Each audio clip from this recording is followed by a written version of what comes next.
Hello, everyone. And welcome to the Unlock Tuesday live stream. I am here live every Tuesday at 2 o'clock Eastern.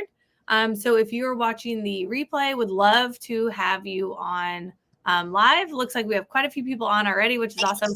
Let us know where you are watching from, and let us know if you are potentially an out-of-state investor or if you are an out-of-state investor, because that is our topic for the day. We have with us Miss Eve, who has been a Rentals Made Easy student coming up on a year, which is kind of crazy to think about. And she came to us as an out-of-state investor, and we've been working together for almost a year now and she's going to share her experience being an out-of-state investor. So let me turn it over to you to introduce yourself. Kind of, what's your background, where are you from, and what kind of brought you to investing not where you live? Hello, everybody. My name is Eve, and actually, I have been a student since January. I don't think it has been a year. It has been, but it probably sounds like a year because a lot of things happened since I joined your program. And I'm very grateful for the community, for all this knowledge that you are giving, for all your time, all the resources that we have in the Vault folder, and all the people can support and always answer the questions like almost immediately. I don't know if you guys work 24/7 or maybe bots. Yeah, we're robots. I'm actually a robot. I don't know if I told you. Yeah, but it really feels like that because every time I post my question, I almost immediately within like an hour, maybe a couple hours maximum, I have an answer. And it's very, it's the question that, it's not something like, oh yeah, go and look around, but it's really the question to my answer. And Good. this is for. So my name is, and I live in New York, and I invest in Northwest Indiana, which is about 1 hour drive from Chicago. It's at the border. So the reason what I do is because New York is not the landlord-friendly state. And it's number one. It takes a lot of time to get rid of the tenant who is not paying or who is abusing your property. Did you ever have rentals in New York, or you just know from other people? I did have rentals in New York, but that was more like a midterm rental. Okay. And this is an absolutely different story. And it brings me to my second reason why I'm not investing in New York, because it's hard to scale.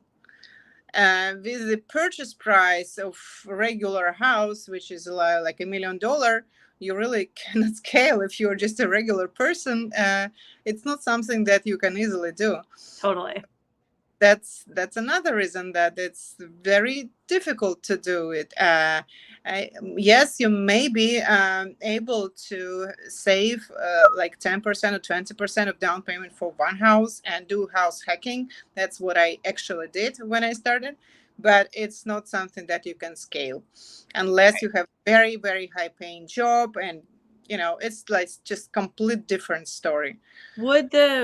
So if the property is $1 million, would the rent even cover that mortgage? Is rent high enough to cover that? That's a very good question. So when I analyzed that, no, it does not cover the mortgage. People who are doing this in New York and maybe in New Jersey, which is kind of closer to New York, they mostly play appreciation game. So of course the property appreciates over time. And that's probably the reason why they do what they do, because in like 5 to 7 years time, the price is much higher than it was when. But so you dabbled. Sorry, I'm losing you. So you live in a high expense market as far as buying rentals. It's not landlord friendly. So you kind of dabbled in New York, but you knew you didn't want to scale a business there. So how did you research the whole United States? Like, how did you wind up investing in Northwest Indiana? So before COVID, as we call it, BC, BC times. In BC times, I was already trying to find a area where I can do something.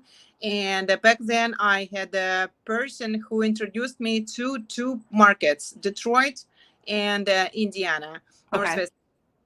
So we went to a road trip. We went to Detroit. We looked at the market there. We met some people. We met some local investors and developers. And we also went to Northwest Indiana and actually ended up investing there because my husband's sister lives there. My husband's Okay. Chicago and they have children. We also have children, so we visit them anyway, and they visit us sometimes. So we decided that, like, okay, why not invest when somebody is already there? So it will be a reason to go. And another thing, it's very short flight from New York to Chicago. It's only an hour and a half, like 2 hours. Not bad. Yeah. That's one of the first things I always recommend to potential out-of-state investors is, if you can invest in your own backyard, that's going to be your best bet for the most part. But if it doesn't make sense for your own backyard, think about your family's backyard. Does it make sense to invest somewhere that you already are going or that you want to go visit more? So I didn't realize y'all had the family in Chicago, but that totally makes sense. If you're already going there anyways and the market's better, then it seems like a no-brainer. And so when you were analyzing the market, other than the family, what else were you looking at? Of course, we were looking at the numbers and we were looking at the way how we can enter the market with the lower purchase price because we didn't have much money and we wanted to test the market. So the first property that we bought turnkey properties. Okay. We purchased two houses with 20% down and the rest was financed by the bank. We did almost nothing. We just observed how the turnkey provider was basically purchasing the house, doing rehab, and then placing the tenant, and then we were getting the rent, basically. So that was that. And I wanted to do more. Then COVID started, and then post-COVID craziness, all that stuff. And my turnkey provider was silent for quite a while. And I was wondering myself, like, why they are not sending more investment alerts to my mailbox. And the reason was because they were actively buying for themselves. Yeah. That's what they told us after that. They said, like, you know what? It was so crazy. The market was growing so fast that we just thought that we should not give it to investors if we can do it ourselves. Yep. I've heard that one. I love it. I mean, Yeah. for them, I love it. So then I came to check on my properties last November. When I came there, I did a tour. I looked at our houses. They were managing okay. There were, of course, some issues with the tenants, like always, but not minor. I mean, nothing special. And back then, one of the managers told me, like, if you had lived there, you would be investing like the same way like we do. Okay. And I'm thinking, like, okay, what if I'm not living there? But what prevents me from doing what you guys doing? Yeah. And then I was thinking about it. I purchased because the purchase price was so low. The wholesaler approached me and offered something for I think $20,000 or $30,000, something like that. And I thought, like, okay, maybe I will just put cash there and see what I can do. Yeah. I started looking at other mentors on the market. I was looking at other mentors, and then I came across Jesse. We had a conversation with you, and then I basically joined the mastermind. Since then, I purchased more than 10 houses. I was going to say, what are you on now? Yeah, I do not count, but right now I have 6 active projects. Wow. Very active projects. So And I refinance. And 3 refinances, cash out? Oh, 2. Okay. I know that you have one of the craziest cash out refis that I've ever heard. But give us like a ballpark. What do the numbers look like in Northwest Indiana? Like average purchase price, average reno, average rent, and average ARV. Well, we always try. I mean, when I started, I was looking at purchase price maybe 60, 70. Okay. Trying to put some another like 30, 40 into rehab, and I was hoping for it to a price for 150, something like that. And Okay.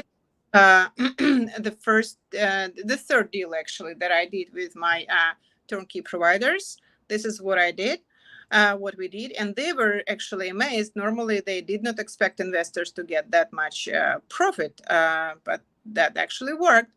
And so after that, I started more active. I started looking at properties on the market. I started talking to realtors, wholesalers. And yeah, the fourth property that I purchased that was very interesting because I bought it for 60.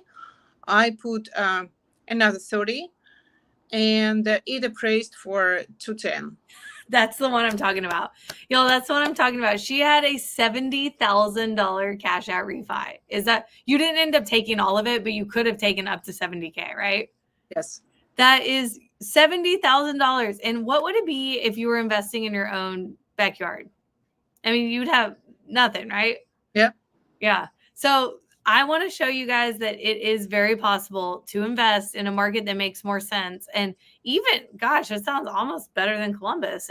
I hear some of your numbers and I'm blown away. So you can invest anywhere anywhere. So let's get into kind of what does that process look like? What would you say? Everyone always talks about my team, my team, my team.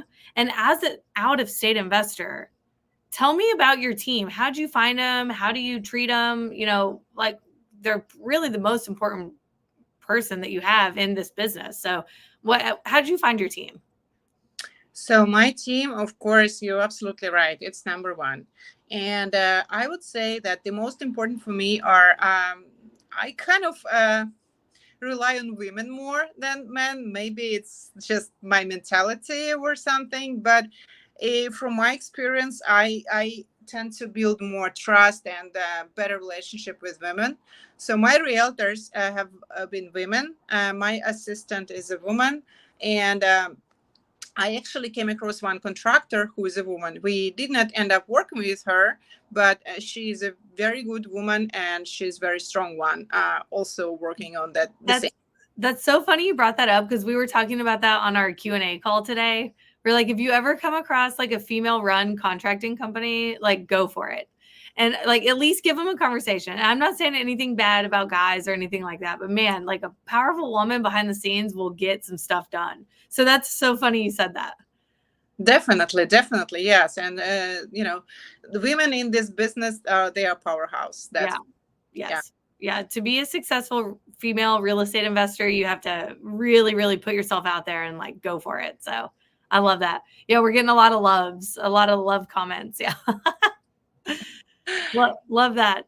So very cool. So how did you actually, you're not there, so you can't go around and meet people at job sites or local real estate meetups. Like, how did you meet everyone?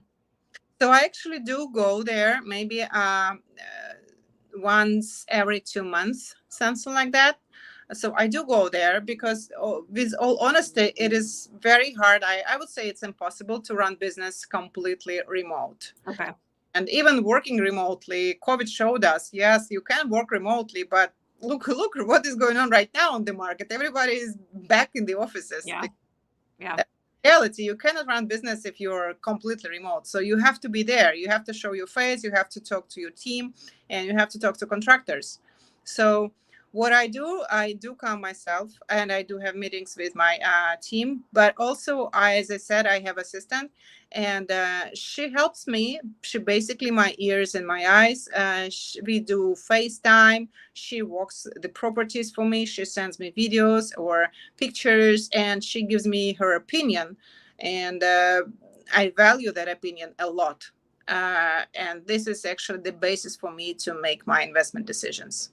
I love that. And so one thing that I always recommend when you're getting that boots on the ground role is that, it's so important that she or he does not work for anyone else besides you. So it's not your real estate agent. It's not your contractor. It's not your inspector. Because all of those people, whether they're doing it or not, it's human nature to look out for your own incentives. So you just want to have someone that has zero conflict of interest, that they could be, working for the agent, they could be working for the contractor, they are working for you.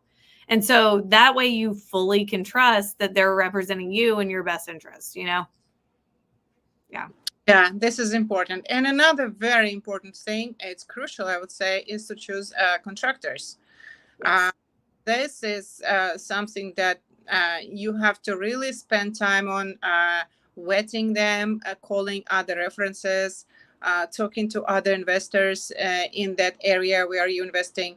Spend time calling, asking about them, going to their projects. If you cannot go to their past projects, then ask your assistant to go to these projects and do the FaceTime and just really check on that, because I did have an issue with another project when I trusted someone who said that they did a good job, and I ended up actually, paying more and basically paying for my mistakes, because the quality of the job that I expected was not was not actually the one. So yeah, I know about this story. Do you think that if you had been there in person that things would be different, or would they have kind of done the same quality of work regardless? I think they would have done the same quality of work, but I could be faster in noticing that and changing the situation. Yes. So Yeah. that's another thing that you as an out-of-state investor has to think about.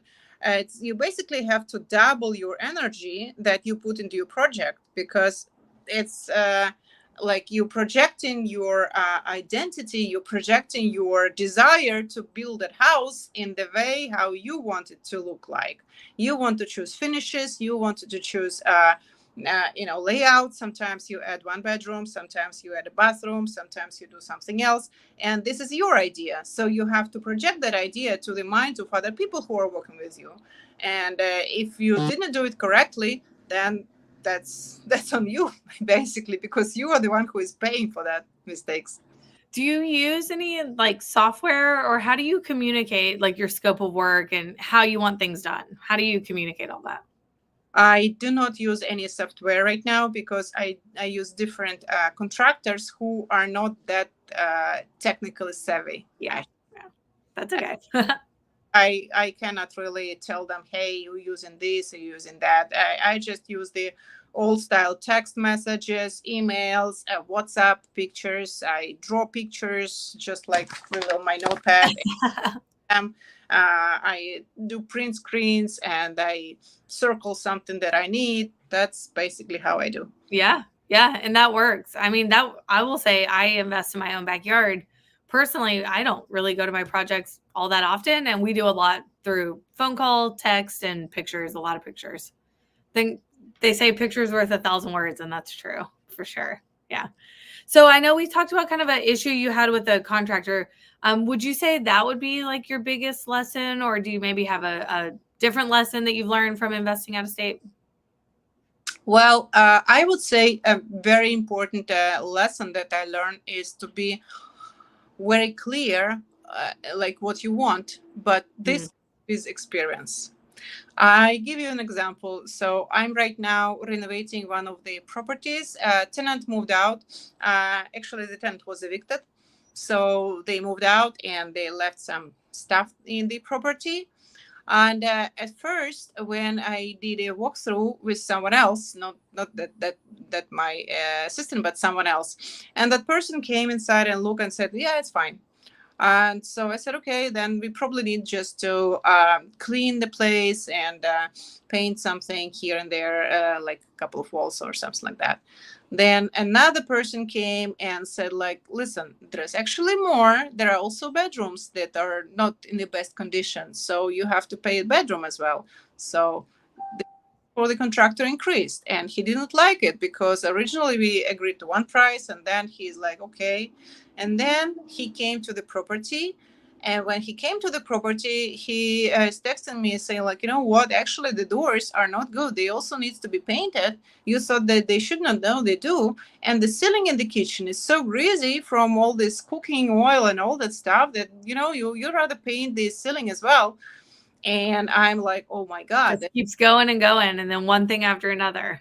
Then another guy is coming to the bathroom, is trying to flush the toilet, and the toilet is not flushing. They're like, oh, okay, there is this little piece, this detail that costs $10, but the labor costs 100. So it just adds on and on and on. So what I learned, you have to be very clear. You have to either have someone who's experienced in this market, or if you just have you're just starting, be more thorough. Okay, ask all the questions, think about all the things that may happen, may or may not happen, and ask your person who is walking the property for you, show you on the screen like almost everything, every corner, every toilet, every sink, under the sink, under the, like all these details that in every other house are important. And for us, because I mean, same thing. Like, I don't really go to the properties. To me, it's all checklist.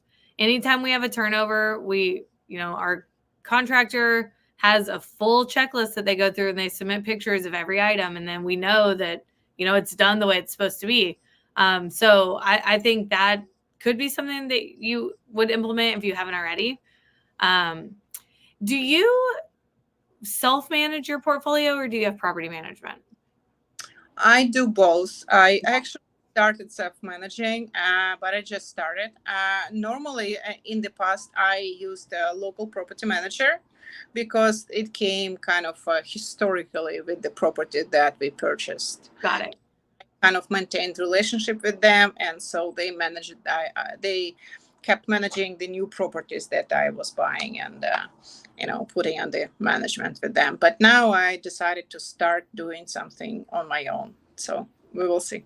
I love it. I have a couple more questions for you. If you guys watching, we have quite a few people on, which is amazing. So if you guys have any questions, let us know in the comments, whether you're on Instagram, YouTube, or Facebook. They all come to us. So let us know what questions you have. Miss Eve, what would you say is the next steps for you? Maybe in the next 6 months, what do you hope to accomplish? I would like to first finish all the projects that are right now on my plate. And this is number one, I would say. And then I probably would slow down a little bit and time in processes and systems and processes, because this is, Jesse, where you are very strong at. And this is, I think, where the value of the program is. But because I started scaling so fast, I kind of didn't have time to really put all this in place. Like you said, the checklist for contractors, probably that would be a good idea, just to give whoever is doing the walkthrough through the property after tenants move out, just go through the checklist, check the same things that we just discussed. Yep. That way I would avoid a lot of issues. So yeah, I think the next step for me, and very important, I think, for every other investor, is to put the systems in place. Systems in place. Okay. So that's in the next 6 months, you're going to wrap up what you have on some refis. Do you have any cash outs coming, you think? Yes, but they are not that big. Yeah. Well, 70K, that's pretty crazy. So, okay, couple cash outs coming your way, and then slow down. We have a huge, I really, really believe, and I run my business in a slow down to speed up methodology. So I think if you take a couple months, put some systems in place, and you know what I mean, and you're going to be able to hit the ground running even faster once you're ready. That's my goal. Yes. So I would like to finish what I have right now, put the systems in place, invest my time into really put all this, organized everything, organized my business structure, organized my day-to-day processes, my self-management system. And then when I have all that in place, I would like to have a fresh glance on the market and probably see what's going on. Because, what is going on right now in the market in general, it's not the most easy time to invest, given all this governmental presidential elections coming up, rates up and down, overall economical situation. So you have to be careful, I think. And that's another reason why I want to slow down a little bit and be more careful. Because if we are coming to recession, which I believe we are, we have to choose properties really carefully. I strongly, strongly believe that with the right strategy, it's always a good time to buy real estate. It may shift how you're buying depending on, economic conditions, but it is always a good time to buy real estate. You just got to be smart about it. So, yeah, you smart about it, and you have to choose the right real estate. You're absolutely right. Yeah. Well, very cool. Very cool. We do have some questions in the comments. So Andy was asking, do we have a checklist that we give the person walking through? And the answer absolutely is yes. So Andy is a mastermind student as well. It's called the final payment checklist. It literally, I named it that because I'm not joking around with our contractors. I am not paying you until this checklist is complete. So it's literally called our final payment checklist. It's in the resource vault and it breaks it down like room by room, exactly what they should be looking at and what pictures need to be turned in order to get that final payment. And Eve, it's in there for you as well in the resource vault. So it looks like I think we're good. So those are my questions. I know you have a hard stop. So thank you so much for coming on. You guys, if you are curious about, investing out of state and you're like, my market doesn't make sense, but I know that this is possible. I know that this is what I want to do. Lizzie or myself would love to chat with you. I'm actually hosting a free workshop right after this. So it's at 3:00 Eastern. You have time to go grab a snack, whatever you need to do, but we're going to keep the fun rolling. And so Lizzie will post the link to get signed up for that workshop. Oh, she just did it in the comments. And then we would love to have you there. It's live. It's with me. And then Eve, thank you so much for your time and expertise. Honestly, it has been an absolute pleasure getting to know you and, supporting all your dreams. And I look forward to your next 6 months because I think that's a great idea. Thank you, Jesse. I very much appreciate the time when I found you on the internet, and I appreciate every day when I open my Facebook now and see your comments or answers. And of course, I appreciate our live sessions. And I can tell everybody who is thinking about joining the program, it's so much value in this program that I did not find that much value in any other places. But thank you. So I'm very, very happy that I'm part of your mastermind. Oh, thank you. You're so sweet. So sweet. Okay, well, let me let you get on with your day, and we will see a bunch of people in the workshop after this. So thank you so much. Thank you. Bye-bye.